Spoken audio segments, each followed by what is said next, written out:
They won't see it coming. The moment you stop living on autopilot, the moment you stop doing just enough to survive, the moment you become obsessed with improving yourself, everything changes. Because the world doesn't belong to the talented, it belongs to the relentless. There's a version of you that you haven't even met yet, a version that is sharper, wiser, stronger, and unstoppable. But you'll never get to shake hands with that version until you decide to go all in on yourself, not halfway, not when it's convenient, not only on Mondays. You need to become obsessed. See, improvement isn't an event. It's not a one-time thing you try when life goes bad. It's a lifestyle. It's a fire that you feed every single day. And once it's lit, it won't let you sleep. It won't let you settle. It won't let you live like you used to. Obsession is greater than motivation. That single idea can change your life. If you truly understand what it means, motivation is fleeting. It's like a spark. It lights up for a moment. It feels powerful. And then it fades. It comes when the sun is shining, when you're feeling good, when everything lines up just right. But life doesn't care about your mood. Life doesn't care if you're tired, hurt, or uninspired. If you rely only on motivation, you'll only take action when conditions are perfect. And that's why so many people stay stuck. They wait for the right time, the right feeling, the right level of energy to begin. But obsessed people, they don't wait. They don't need to feel ready. They move, whether they feel like it or not. Obsession is rooted in purpose. It's not a temporary motion. It's a state of being. It's when the goal becomes so deeply woven into your identity that stopping is no longer an option. When you're obsessed with improving yourself, you don't need to talk yourself into doing the work. You do it because it's who you are. You don't check the clock. You don't count the hours. You don't say, I'll start Monday. You start now, and you don't stop. That's the difference between those who dream and those who transform. Motivation can get you started. Obsession keeps you going. When others take breaks, you're still at it. When others quit, you double down. Obsession doesn't mean burning yourself out. It means being so laser focused, so committed to becoming better that every excuse becomes irrelevant. You start filtering your decisions through a new lens. Will this make me stronger? Will this bring me closer to my goal? If not, it's gone. Because once you're obsessed, anything that doesn't feed your growth becomes a distraction. And let's be honest, there are a million distractions: comfort, entertainment, doubt, fear, laziness, comparison, validation. Motivation gets crushed under the weight of those things. Obsession, though, it cuts right through. It doesn't need hype music or a motivational video. It doesn't wait for New Year's resolutions. It wakes up early. It shows up when you're tired. It does the work when no one's watching. It's a voice in your head that says, we're not done yet. People will call you intense. They'll say, you're doing too much. But that's only because they don't understand the power of being obsessed. They haven't seen what it can build. They haven't lived it. But you will, because you're not here to be average. You're not here to repeat the same year over and over again and call it a life. You're here to evolve. You're here to win battles within yourself that no one else even sees. Obsession turns dreams into plans and plans into action. It removes maybe from your vocabulary. It turns discipline into second nature. You stop negotiating with your goals. You stop needing outside permission to go all in. You no longer need someone to remind you to stay focused, because focus becomes your natural state. The truth is, the version of you that you want to become is only unlocked through obsession. You won't reach it by casually trying. You won't find it in comfort. You find it when you commit like your life depends on it. Because in a way it does. The life you're capable of living is waiting for you on the other side of that obsession. And the only question left is, will you choose it? Small wins build momentum. That's a principle most people overlook because they're too busy chasing the big dramatic breakthrough. They want instant success, overnight transformation, the life-changing moment that turns everything around. But real progress, lasting transformation doesn't work like that. It's not flashy. It's not loud. It's built one small action at a time. One choice, one step, one win. And when you begin to stack those wins, something powerful happens. You begin to trust yourself. The most successful people in the world don't get there by doing huge things once. They get there by doing small things consistently when no one is watching. That gym session you almost skipped but didn't. That book you decided to read instead of scrolling. That hard conversation you chose to have instead of avoiding. Those are small wins. And while they might not feel like much in the moment, over time, they change the trajectory of your entire life. One small win might not be visible to the outside world, but inside something shifts, confidence begins to grow, discipline starts to harden, momentum begins to build. And momentum is everything. Momentum doesn't come from motivation, it comes from movement. The hardest part is starting. But when you stack one win after another, you begin to move faster, think clearer, feel stronger. It's like pushing a heavy ball uphill at first. It takes all your effort. But once it starts to roll, you realize you're not pushing as hard, but you're moving faster. That's what momentum does. It works for you. It multiplies your efforts. But it starts with small daily decisions to do the right thing, even when it's inconvenient, uncomfortable, or unnoticed. You don't need a life overhaul to change. You just need one powerful day. And then another. Change isn't built on intensity. It's built on consistency. Most people don't fail because they're incapable. They fail because they give up before momentum kicks in. They underestimate how powerful small wins really are. They want to see all the progress at once. But that's not how growth works. Growth is invisible at first. It happens internally through mindset shifts, increased discipline, improved focus. And then one day, the results show up. People call it sudden success, but it's not. It's accumulated effort finally becoming visible. Every win is a message to your mind, I follow through. That changes your identity. When you win the day, even in small ways, you start to believe in your own potential. And belief is everything. Belief fuels action, action builds results, and results create momentum. That's the cycle. That's how people go from ordinary to unstoppable, not through some miracle, but through tiny decisions that build trust, discipline, and energy. They create their own momentum by committing to excellence in the small things. So stop waiting for the big break. Stop looking for the shortcut. Build your momentum with what you have where you are. Do one thing today that your future self will thank you for, then do another tomorrow, and keep going. Don't break the chain. Protect the streak. Every time you show up, you're strengthening your momentum muscle, and the stronger it gets, the easier it becomes to keep moving forward. That's the secret. It's not about doing more. It's about doing what matters consistently. And when you master that, when small wins become your habit, there is nothing you cannot achieve.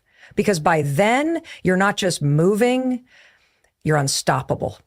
You are your only competition. That truth, when fully embraced, becomes one of the most liberating and empowering realizations in life. In a world obsessed with comparison, likes, followers, rankings, titles, it's easy to fall into the trap of measuring your worth based on where others stand. You look to your left and right, trying to figure out how well you're doing based on someone else's journey. But comparison is the thief of joy, and more importantly, the killer of progress, because the moment your focus shifts from your own growth to someone else's success, you lose sight of the only person you were ever meant to beat, the person you were yesterday. When you make self-improvement about competition with others, you chase things for the wrong reasons. You chase validation instead of purpose. You chase applause instead of authenticity. You start performing instead of transforming. And in that race, even if you win, you lose, because someone will always have more money, more talent, more opportunity, more success. But that was never the point. The point was to wake up each day and ask, how can I become a better version of myself today than I was yesterday? That's the real race. That's the real standard. Growth is deeply personal. Your path won't look like anyone else's because your pain, your dreams, your lessons, they're all unique. And that's why comparing your progress to someone else's timeline is not just unfair, it's unproductive. When you begin to compete with who you were yesterday, you unlock a new level of accountability. You stop blaming the world, your past, or other people. You start looking inward. You ask harder questions. You push yourself not for applause, but for alignment. You begin to crave growth, not praise. The person in the mirror becomes your coach, your critic, and your competition. That version of you that made excuses yesterday, today you outwork him. The one who was afraid last week, today you confront what he ran from. The you who settled last month, today you raise your standards. That's how you build an elite mindset. You realize that you're not trying to be better than anyone else. You're trying to become the person you were meant to be. You're in competition with your potential. And when you live this way, something powerful happens. The noise quiets. The pressure to impress fades. You stop needing permission to improve because you already know why you're doing it. You stop comparing your chapter 3 to someone else's chapter 20. You start running your race at your pace with your purpose leading the way. And you realize that when you focus on your own lane, you move faster, feel lighter, and perform better because energy isn't being wasted on envy or insecurity. It's being invested in growth. You don't need to prove anything to anyone but yourself. And the moment you understand that, you become dangerous. You no longer need recognition to feel fulfilled. You don't need validation to feel valuable. You recognize your worth in the work you do behind the scenes, in the discipline no one sees, in the sacrifices no one applauds, in the progress that only you can measure. That is where confidence is built. That is where greatness is born. So keep your eyes on your own path. Measure your growth by your own metrics. Compete with yesterday, improve today, and outgrow tomorrow. Because when you make yourself your only competition, you'll always have a clear target and you'll always have a reason to keep going. Your environment shapes your progress more than you think. You can have the best intentions, the strongest goals, and even a powerful mindset. But if your environment is filled with distractions, negativity, or people who don't believe in growth, your potential will constantly be under attack. We often underestimate how much influence our surroundings have on our habits, our thoughts, and ultimately our future. The truth is, your environment either pushes you forward or pulls you back. There is no neutral ground. Look around at the people in your life. Are they pushing you to become better, or are they keeping you comfortable, distracted, and stagnant? It's a hard question, but it's necessary because growth is uncomfortable. It challenges the norm. It threatens those who have settled for average. And if you surround yourself with people who are content staying the same, they will resent your desire to grow, not out of hatred, but out of fear that your progress will highlight their lack of it. That's why improving your environment isn't always about geography. It's about energy. The energy of the people, the conversations, the habits that surround you every day. You don't just need people who like you. You need people who lift you. Sometimes improving your environment means cutting people off. Not out of arrogance, but out of necessity. You can't grow in a garden full of weeds. You can't fly in a cage. You have to protect your energy the way you protect your goals, ruthlessly. That might mean spending less time with those who drain your focus. That might mean changing where you spend your evenings, what you consume, what voices you listen to, and what routine. Every part of your environment is either watering your growth or slowly drying it out. And it's not just about people, it's also about systems. The structure you build around your life will determine how far you go. If your environment is chaotic, unorganized, and full of temptation, discipline becomes a constant battle. But when your space supports your purpose, everything feels more aligned. A quiet space to think, a routine that minimizes distractions, a setup that makes it easier to do the right thing than the wrong one. These aren't luxuries, they're tools. Tools that support your focus, discipline, and consistency. Sometimes the most powerful change you can make isn't inside of you, it's around you. When your environment is aligned with your goals, progress becomes natural. You don't have to fight so hard. You don't have to swim against the current. You just flow in the direction you were meant to go. That's why people who want massive transformation often begin by cleaning their space, reevaluating their relationships, and setting new boundaries. Because they know success isn't just about mindset, it's also about atmosphere. The environment you choose is either your secret weapon or your silent killer. It's the background music of your daily life. And if it's full of noise, doubt, gossip, laziness, or chaos, you'll feel it, even if you don't notice it right away. But if your environment is built for growth, if it's filled with clarity, encouragement, challenge, and discipline, then even on hard days, you'll move forward. You'll rise, not because it's easy, but because you've built a space that demands your best. So take control of your environment. Don't wait for it to change. Design it. Create one that reflects the level you want to rise to, not the one you've been stuck in. Because once your environment starts working with you, not against you, you'll finally have the space, energy, and clarity to become everything you were meant to be.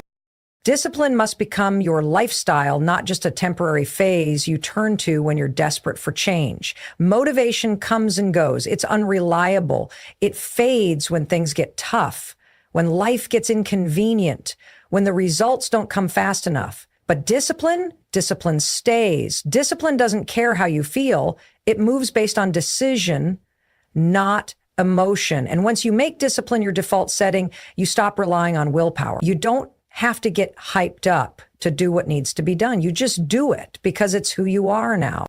Most people only act when they feel like it. That's why they stay stuck. They wait for inspiration, for the perfect moment, for the emotional surge that finally gets them moving. But real growth doesn't come from those rare bursts of energy. It comes from doing the hard things when they're boring, when they're invisible, when no one is clapping. That's what separates those who improve from those who dream. The disciplined do it regardless of applause. They do it because they've built it into their identity. Every action you repeat is casting a vote for the type of person you are becoming. When you show up every day, not because you feel like it, but because you've committed to it, you're casting votes for a stronger version of yourself. And those votes add up. One workout doesn't change your body. One focused hour doesn't change your career. One journal entry doesn't rewire your mind. But stacked over weeks and months, that's when transformation happens. That's when people start asking, how did you change so much? And your answer won't be magic or motivation. It'll be discipline. Discipline is freedom in disguise. At first, it feels like a cage. It feels like rules, like sacrifice. But over time, it becomes the thing that gives you power. The power to say no to distractions, the power to follow through on your goals, the power to build something solid when others are chasing shortcuts.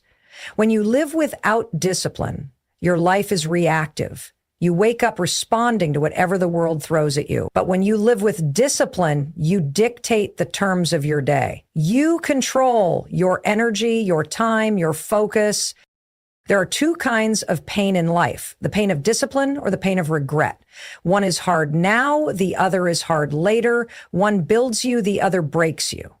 When you choose discipline daily, you're choosing a future that looks different from your past. You're choosing to evolve, to become stronger, sharper, more intentional. It won't always feel good, but it will always be worth it. Because every disciplined choice you make strengthens your character. It makes you someone who can be counted on, not just by others, but by yourself. You'll start to trust your own word. That's the real win. When you say you're going to do something and then actually do it, even when it's inconvenient. That's how self-respect is born. That's how belief in yourself becomes unshakable. And belief is the engine behind all greatness. You cannot reach your full potential if you keep breaking promises to yourself. Discipline keeps you honest. It keeps you moving. It becomes the quiet force that pushes you forward even on days when nothing seems to be working. So if you want to change your life, Don't wait for motivation. Build discipline. Build it one decision at a time. Get up when you don't feel like it. Train when you're tired. Focus when distractions scream for your attention. And do it not just today, but every day.